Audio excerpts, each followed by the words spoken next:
ഭാര്യയോടുണ്ടായ സംശയം, അവരോടുണ്ടായ വൈരാഗ്യം, അതുമൂലം തകർന്നത് ഒരു കുടുംബമാണ്. 14 വയസ്സുള്ള ഒരു കുഞ്ഞിൻ്റെ ജീവിതമാണ്. ആ കുഞ്ഞിന് അച്ഛനും അമ്മയും ഇല്ലാതാകുന്ന ഒരവസ്ഥയിലേക്ക് കാര്യങ്ങൾ പോയിരുന്നു. പത്മരാജൻ്റെ ഭാര്യ അനിലയിലുണ്ടായ സംശയമാണ് ഇത്തരത്തിലുള്ള ഒരു കൊലപാതകത്തിന് കാരണമെന്നാണ് FIR-ൽ സൂചിപ്പിക്കുന്നത്. കാര്യം ഭാര്യയ്ക്ക് മറ്റ് ആൾക്കാരുമായി ബന്ധങ്ങളുണ്ട് എന്ന് അയാൾ കരുതിയിരുന്നു. അനിലയുടെ സുഹൃത്തും മായി ചേർന്ന് അനില ഒരു ബേക്കറി ബിസിനസ് തുടങ്ങിയിരുന്നു. അത് അനീഷ് എന്നാണ് അയാളുടെ പേര്. ആ ബിസിനസ്സിൽ ഇയാൾക്ക് താല്പര്യമുണ്ടായിരുന്നില്ല, പത്മരാജൻ്റെ താല്പര്യമുണ്ടായിരുന്നില്ല. അതിൽ നിന്ന് ഒഴിവാക്കണമെന്ന് അനിലയോടും അതുപോലെ തന്നെ പത്മരാജ് ഈ പറയുന്ന അനീഷിനോടും ആവശ്യപ്പെട്ടിരുന്നു. എന്നാൽ അവർ രണ്ടുപേരും അതിന് തയ്യാറാവാതിരുന്നു. പിന്നീട് ഒരു സമവായത്തിലൂടെ അനീഷ് അതിൽ നിന്ന് പിന്മാറാൻ തയ്യാറായി. അവസാനം ഇന്നലെ വൈകിട്ട് വീട്ടിലെത്തിയ ശേഷവും തിരിച്ച് ഭാര്യ സ്വന്തം വാടക വീട്ടിലേക്ക് പോകാനായി ശ്രമിച്ചു. അതാണ് ഇത്തരത്തിലുള്ള ഒരു കൊലപാതകത്തിലേക്ക് കാരണമായത്. ദിവസങ്ങൾ നീണ്ട ഒരു ആസൂത്രണത്തിൻ്റെ ഒടുവിലാണ് ഇത്തരത്തിലുള്ള ഒരു കൊലപാതകം നടത്തിയതെന്ന് തന്നെയാണ് പ്രതി പോലീസിനോട് മൊഴി നൽകിയിരിക്കുന്നത്. കൊല്ലാനുള്ള പകയുണ്ടായിരുന്നു. അനീഷിനെയും അനിലയും കൊല്ലാനുള്ള പക തനിക്കുണ്ടായിരുന്നു.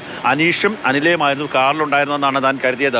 അതുകൊണ്ടാണ് രണ്ടുപേരും കൊലപ്പെടട്ടെ, മരിച്ചു പോകട്ടെ എന്ന് കരുതിക്കൊണ്ട് താൻ പെട്രോൾ ഒഴിച്ചത്. തനിക്ക് യാതൊരു കുറ്റബോധവുമില്ല, തൻ്റെ മകളെ ഓർത്ത് മാത്രമാണ് തനിക്ക് വിഷമമുള്ളത് എന്നുള്ള കാര്യങ്ങളൊക്കെ തന്നെയാണ് പ്രതി ഈ പോലീസിനോട് മൊഴി നൽകിയത്. ആ മൊഴി നൽകുന്ന സമയത്ത് തന്നെ യാതൊരു ഭാവവ്യത്യാസവും ആ പ്രതിക്ക് ഉണ്ടായിരുന്നില്ല എന്നുള്ളത് തന്നെയാണ് ഏറ്റവും എടുത്തു പറയേണ്ട കാര്യം. ഇന്ന് ഇവിടെ ഉണ്ടായിരുന്ന നടപടികൾ എന്ന് പറയുന്നത് പ്രതി ആയിട്ടുള്ള പത്മരാജനെ സംഭവ സ്ഥലത്തേക്ക് എത്തിച്ച് തെളിവെടുത്തു. ആ സംഭവ സ്ഥലത്തേക്ക് എത്തിച്ച് തെളിവെടുക്കുന്ന സമയത്തും അയാൾക്ക് യാതൊരു ഭാവവ്യത്യാസമോ മറ്റു കാര്യങ്ങളോ ഒന്നും തന്നെ ഉണ്ടായിരുന്നില്ല. ആ സമയത്തൊക്കെ തന്നെ അയാൾ ഇന്നലെ പോലീസിനോട് എന്താണോ പറഞ്ഞത്, എന്ത് ശരീരഭാഷയായിരുന്നു ആ സമയത്തുണ്ടായിരുന്നത്, അതിന് സമാനമായ രീതിയിലുള്ളൊരു പ്രകൃതം തന്നെയാണ് അയാൾ കാട്ടിയിരുന്നത്. അങ്ങനെയൊക്കെ പറയുമ്പോഴും അയാൾക്ക് ഭാര്യയെ കൊലപ്പെടുത്തിയ ആളാണ്, അല്ലെങ്കിൽ സ്വന്തം മകളെ അനാഥമാക്കിയ ഒരു വ്യക്തിയാണ് എന്നുള്ള യാതൊരു കൂസലുമില്ലാത്ത ഒരവസ്ഥയാണ്. 5 മിനിറ്റ് മാത്രമാണ് ഇവിടെ അയാളുടെ തെളിവെടുപ്പ് നടന്നത്. ആ സമയത്തൊക്കെ തന്നെ അയാൾ ഇവിടെ സംഭവിച്ച, അതായത് ഇന്നലെ വൈകിട്ട് സംഭവിച്ച കാര്യങ്ങളൊക്കെ തന്നെ പോലീസിനോട് വിശദീകരിച്ചു. അതിനുശേഷം പ്രതിയെ തിരിച്ച് സ്റ്റേഷനിലേക്ക് കൊണ്ടുപോവുകയും ചെയ്തിട്ടുണ്ട്. അപ്പം ഇന്ന് അനിലയുടെ പോസ്റ്റ്മോർട്ടം നടപടികൾ പാരിപ്പള്ളി മെഡിക്കൽ കോളേജ് ആശുപത്രിയിൽ നടന്നു.